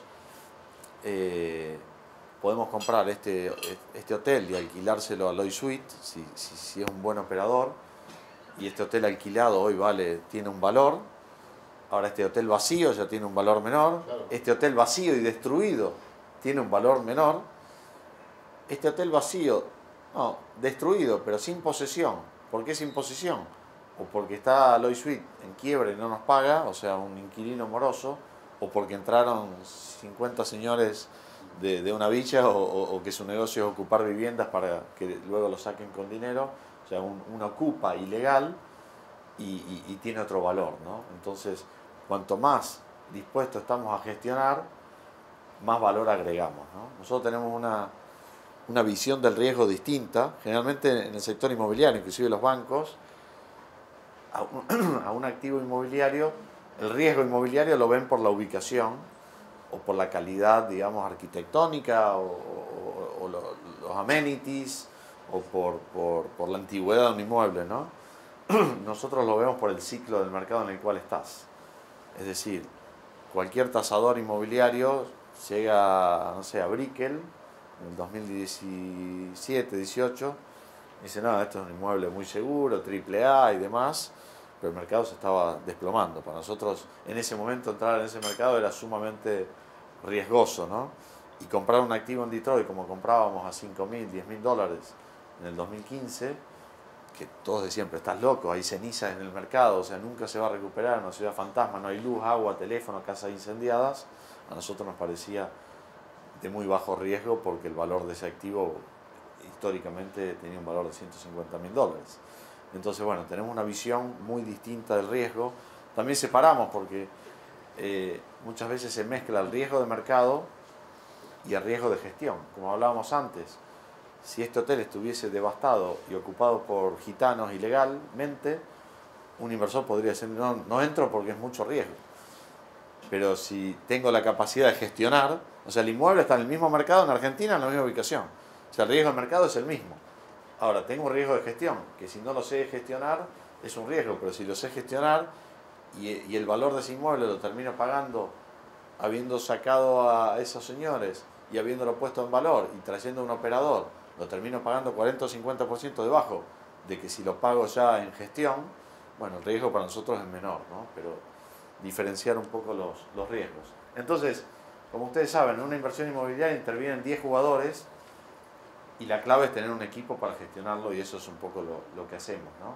Un equipo neutro con una visión cuidando los intereses del inversor. Cada uno de estos señores, cuando tú llegas como extranjero a un país, hay especialistas que se hacen un picnic con extranjeros porque dicen, desde esa pared que vale 100 euros pintarla, a un extranjero se la cobro 1.000, desde esta sociedad que cuesta $500 constituirla, a un extranjero se la cobro 5.000, y así en cada uno de los servicios que se prestan en una inversión inmobiliaria. Por lo tanto, generalmente, ¿qué pasa? Un inversor ve una oportunidad, ve un mercado destruido y dice, wow, me voy para allá a captar todo este valor que tengo. Y el timing es perfecto, pero llega, se encuentra en manos de estos señores, sin conocer mucho el mercado, estos señores lo saben, por lo tanto, todo el dinero que debería ganar en los 5 o 7 años de recuperación y duplicar su patrimonio, se lo terminan distribuyendo estos señores. Por eso es muy, muy importante conocer el mercado y ir con los actores implicados, ¿no? Estas son un poco las estrategias de inversión en real estate. Core y Core Plus son edificios muy premium, que generalmente lo compran grandes fondos o familias que quieren tener así el patrimonio conservando valor. O sea, aquí hay muy poca rentabilidad, de 0 a 4 o 5%. Luego la estrategia Value Add, que es valor añadido, que ahí entran desarrollos, comprar un edificio para reformar y demás. Ahí ya hay un poco más de valor y hay más jugadores, digamos. Y este es el mundo en el cual nos movemos nosotros y los grandes fondos, que es lo que es el mundo distress, ¿no? O sea, lo que es comprar debajo del valor del mercado en situaciones problemáticas, activos, y el mundo oportunista, que es desplazarse de un mercado a otro aprovechando las crisis. Claro, es un tamaño mucho más chico porque, bueno, son pocos los fondos, pero obviamente aquí estás en retornos de 10, 12% y aquí estás de 15% generalmente en adelante anual, ¿no? Nosotros intentamos combinar las 3 estrategias que más valor agregan, es decir, la lectura del mercado para entrar en el momento indicado y salir en el momento indicado, la compra de distress, y generalmente compramos activos que requieran agregar valor, es decir, reformarlo, sacar una ocupa o lo que sea, para comprarlo con mayor descuento y agregar mucho valor durante la gestión. Fórmula de la Coca-Cola, inversión tradicional, la que nos enseñaron nuestros abuelos toda la vida, y la inversión que hacen los grandes fondos, ¿no? y la que intentamos llevar adelante nosotros. O sea, la tradicional es, invierto en el mismo mercado, en el mismo tipo de activo. Acá es la mirada global, neutra. En cada momento, en cada mercado, tengo que analizar 3 variables. O sea, con qué valor, con qué descuento lo puedo comprar, si es que lo puedo comprar con un descuento respecto a lo que hoy vale, qué tasa de apreciación veo en este inmueble y qué rendimiento por renta me va a dar. Y de esas 3 variables, elegir en cada momento. En la inversión inmobiliaria está asociada a comprar un inmueble, ¿no? No, yo hice una inversión inmobiliaria. Ahora, en la financiera, como cualquier asesor o inversor, ¿qué hace? Permanentemente mira si mantengo la posición, si desinvierto en parte de la cartera y si desinvierto, ¿dónde la voy a invertir? Pero pareciera ser que en el mundo inmobiliario, como estamos acostumbrados a que sea una conservación de valor, lo compro y me lo dejo ahí 40 años. Y está muy bien, pero vas a ganar 2% anual, 3% con suerte. O sea, en 30 años podés duplicar tu patrimonio. Mientras que con una gestión activa, puedes multiplicarlo por 10, 15 o 20, dependiendo de cuán activa sea, ¿no? Con lo cual creo que merece la pena activarse. Location. Los desarrolladores inmobiliarios siempre nos hablan location, location, location. Claro, si querés ir a vivir a un lindo lugar o trabajar en un muy buen lugar, fantástico. Ahora, el negocio, la inversión inmobiliaria no es location para nada, es timing, timing, timing. Es entrar en el momento indicado y salir en el momento indicado. Todos los activos, cada 20 o 30 años, tienen 5 años de gloria en todos los mercados del mundo. El tema es detectar esos 5 años y entrar y salir. Rentabilidad estimada versus calificada. Nadie sabe cuánto gana. Si yo te pregunto a cualquiera de ustedes, ¿cuánto les rindió su portafolio financiero el último año? Todos me lo van a saber decir, pero con detalle. Porque hay un asesor que les pone una posición arriba de la mesa cada año y me van a decir 3%, 4,17, 3,74, 8,56. El sector inmobiliario, le he hecho esta pregunta: ¿cuánto ganaste el último año, los últimos 5 años anualmente de tu patrimonio inmobiliario? Nunca me la pudieron contestar. Adquisición de bajo valor de mercado, adquisición con descuentos, bueno, lo que hablamos siempre. Mantener el activo a largo plazo, rotar los activos. Rentabilidad de una sola variable, que es la renta. Las 3 variables que hablamos siempre: descuento, tasa de apreciación acelerada y renta. ¿Quiénes son los jugadores en cada sector? Broker y desarrolladores. Y aquí es los que hablamos, ¿no? Faltan aquí los bancos. ¿Qué puedo obtener en una gestión y en otra? Nada, 2, 4, 10, 20. Nada, muchas gracias. Y nada, abierto a cualquier tipo de... ¿Dónde? A cualquier tipo de preguntas. ¿Madrid o Barcelona?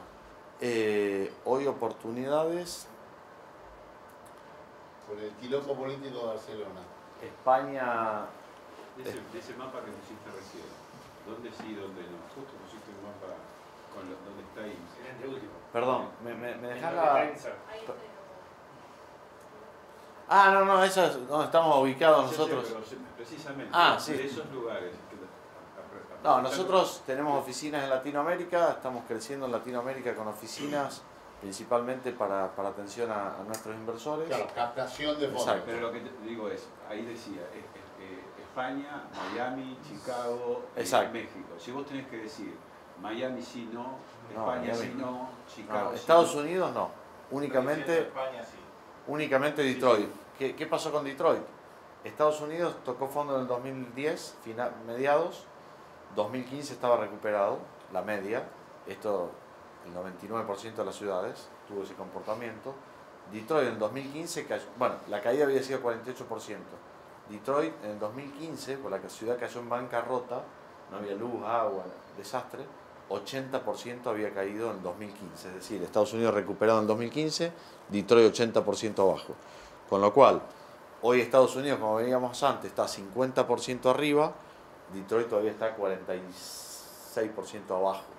O sea, es la única ciudad de Estados Unidos que todavía tiene upside, ¿no? Y después Europa, Italia, Grecia y España. ¿Comprarías oficinas hoy? Buena pregunta, difícil pregunta. Buena y difícil. En microcentros somos dos. Precio por mayorista. En Estados Unidos, o sea, es uno de los activos que menos inflado está, con lo cual, si alguien me pregunta, ¿sí o sí quiero invertir en Estados Unidos? ¿En qué invertirías? Retail, hotel y tal vez muy selectivo oficinas.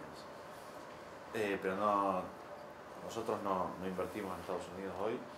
Y después, o sea, es un sector, en España por ejemplo es el sector más incierto, que hablas con los fondos, hablas con los grandes inversores, con los bancos y en todos los segmentos todos tenemos una visión más o menos compartida. En oficinas hay visiones muy encontradas, pero bueno, después hay que ir, digamos, a la oportunidad, cuán oportuno es, ¿no? Si puedo comprar una oficina 50% debajo del valor de lo que hoy vale, no de lo que valía, la compro. David, Juanma. 3 preguntas. Ticket promedio de lo que hablamos. ¿Esto, el modelo de adquisición es directo uno al dueño de la propiedad o hay un fideicomiso al cual se asocia? ¿Modelo impositivo que hay con España? Muy buena pregunta. Nosotros lo que hicimos fue, o sea, la gestión profesional que está en manos de 200 fondos, tenés dos formas de acceder. Una es entrando en un fondo de ellos, o sea, público, y otra es teniendo de 100 a 500 millones, dependiendo del fondo, para que te arme una estructura de inversión directa, es decir, para que sea una inversión inmobiliaria, lo otro ya pasa a ser una inversión financiera. Con lo cual, ¿quiénes pueden acceder? Generalmente familias billonarias e inversores institucionales a ser cliente de ellos, ¿no? Bueno, o sea, es muy difícil que una familia acceda a eso. Nosotros durante 10 años aprendimos a invertir y luego creamos un modelo para darle justamente acceso a familias de Latinoamérica a que puedan diversificar e invertir en países desarrollados con este modelo de negocios y con un ticket infinitamente menor, digamos, al que exige un fondo, ¿no? Con lo cual, en lo que hacemos tenemos mucho trabajo, no porque seamos buenos, sino porque somos los únicos que lo hacemos de la manera que lo hacemos. ¿Cómo lo hacemos? Identificamos el perfil de cada familia y luego juntos diseñamos una estrategia de inversión teórica, que es el portafolio que diseñas con tu asesor financiero, pero lo hacemos con tu portafolio inmobiliario. Y luego lo salimos a ejecutar. ¿Qué implica? Adquirir los activos, gestionarlos y venderlos. Esos periodos, generalmente los acuerdos son a 4 años, pero dependiendo del perfil del inversor, durante esos 4 años podemos rotar los activos, es decir, comprar y vender todo el tiempo, o podemos comprar y sostenerlos y liquidarlos en el año 3, 4, 5, que es lo que convengamos.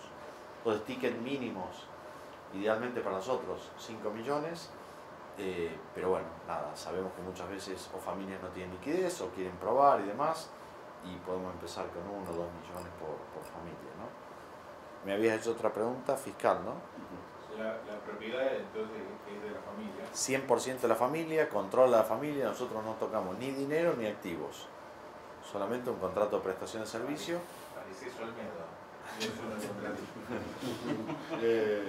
Solamente contrato de prestación de servicio en donde acompañamos los intereses y estamos totalmente alineados al inversor, es decir, primero gana el inversor y a partir de una tasa preferente que fijamos dependiendo al perfil de la inversión, que va de un 7 a un 9% anual neto de todo gasto para el inversor, sin apalancamiento, y esto somos los únicos también que lo hacemos. Los REITs americanos los últimos 20 años dieron un 8,5% de promedio neto para sus inversores, apalancados al 75-80%. Con lo cual, sacás el apalancamiento y estás hablando de un 5,5 y un 6. Nosotros llevamos 15 años un 12,75 sin apalancamiento. Si lo apalancás al 80, pasas a 30% anual. Entonces, nosotros cobramos sobre la inversión como si fuese sin apalancamiento. Es decir, a partir del 8 ganamos 12% anual, compartimos los 4 de excedentes. Ahora, si vos la apalancaste y en vez de ganar el 12, esa inversión apalancada te da un 30, yo sigo cobrando los 2 puntos. No cobro los 15 adicionales que te suministró el apalancamiento. El riesgo lo está asumiendo el inversor, por lo tanto no nos parece justo, digamos, beneficiarnos de ese riesgo, ¿no? Y la última era impositivamente como España. Impositivamente, España 25% anual para sociedades, impuesto a las ganancias, estructuras uruguayas o americanas, y se puede optimizar fiscalmente con préstamos y demás para terminar pagando más o menos 10% anual de impuesto a las ganancias. Dani. Sí, yo te quería preguntar, un poco hablas de Italia, España y Grecia, ¿no? Está bien, dijiste que tenías aversión al riesgo, que te gustaba el riesgo, se nota claramente. Digamos, yo como hijo de italiano y... Me gusta la ganancia, no el riesgo. No, bueno, pero estás hablando de Italia, un país que envejecimiento importante, Grecia con deuda importante y crisis, y España, un país que, como bien dijiste, vive del turismo, que va a tardar en recuperarse 3 o 4 años, con alta tasa de desocupación. Italia es un modelo donde hay gente que está migrando a otros países también, por eso todo el sur está despoblado. Es decir, ¿dónde buscan las oportunidades justo en 3 países? Nuestro negocio es que no comprar. están en ningún... No, claro. Nuestro negocio es comprar distress, o sea, oportunidades muy por debajo del valor del mercado, en mercados que vemos el rebote, ¿no? Italia lo estamos analizando, todavía no hemos decidido entrar, pero si vos me decís cuál es el país más caído del mundo, donde más oportunidades hay, es Italia, número 1. Número 2, Grecia, que después de muchos años, cambio de gobierno y demás, ya está en una senda de recuperación, todos los grandes fondos. Al final, lo que hace que un mercado recupere es la llegada de los grandes fondos. Después llega la confianza del mercado local. Generalmente pasa siempre en todos los mercados. Lo que pasa es que hay, digamos, Blackstone, y te lo digo porque lo he atendido, digamos. Blackstone de los 1.800 millones que levantó debe ser el 0,1% o el 0,10% de su cartera. Blackstone en el 2015 gestionaba 150.000 millones. En el 2002 en España, no sé si tenía 1.000 millones. ¿Y sabes cuánto invirtió entre el 15 y hoy en España? Creo que como 50, 60.000 millones de 37.000 millones sí, de 150.000 en un país que representa el 1,4% de la inversión global. Puso el 30%.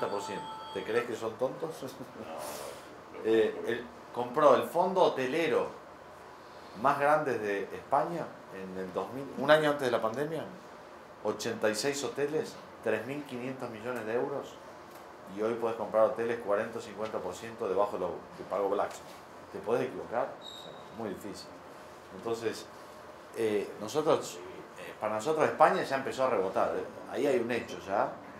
O sea, esta es la primera crisis que nosotros vivimos distinta a todas las otras. Como hablábamos antes, ¿cuál era la lógica de la crisis? Se cae todo, pasa a todos los bancos no pueden prestar, están llenos de inmuebles, el mercado muere. Lo que pasó en Argentina, o sea, no hay actividad, cero.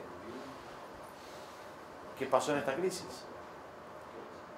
En los bancos sigue habiendo inventario, sigue entrando inventario, pero los bancos estaban muy bien parados, con lo cual al usuario final siguieron prestándole. Hoy hay una guerra de competencia de préstamos hipotecarios, a ver quién presta más y quién coloca más, con lo cual el mercado está intacto, es decir, cayó 30% el volumen y subió el 41%, o sea, estás 41% arriba del 2019. O sea, el mercado está más demandado que nunca, pero acá, en el mercado institucional de bancos, deuda y problemas, hay mejores negocios que nunca. ¿Y por qué es el mejor momento del mundo? Está en el mejor de los mundos, porque compras barato acá y vendés mañana caro. Antes comprabas muy barato, pero no tenías liquidez. Entonces, ¿cuál era? O la bancabas 3 o 4 años hasta que volviese la liquidez, o se la vendías a un inversor extranjero afuera que busca renta. Hoy no necesitas el inversor extranjero. O sea, para mí es el mejor momento de la historia, digamos. ¿Alguna pregunta más? ¿El mercado de Portugal no lo miran ustedes? Portugal es como Uruguay, está súper inflado por temas impositivos. Ningún fondo importante y grande va a Portugal porque sabe que es muy difícil salir, está súper inflado. Es más para la persona física que se quiera retirar y claro, usar el beneficio tributario. Exactamente. Es igual que Uruguay, un mercado muy pequeñito que ha tenido muchísima inversión justamente por esto, pero los valores están súper inflados. Ahora salir, muy difícil, y entrar hoy ya es muy tarde, ¿no? Vamos a aprovechar el tema positivo. Exacto. ¿Alguna más? Una preguntita más.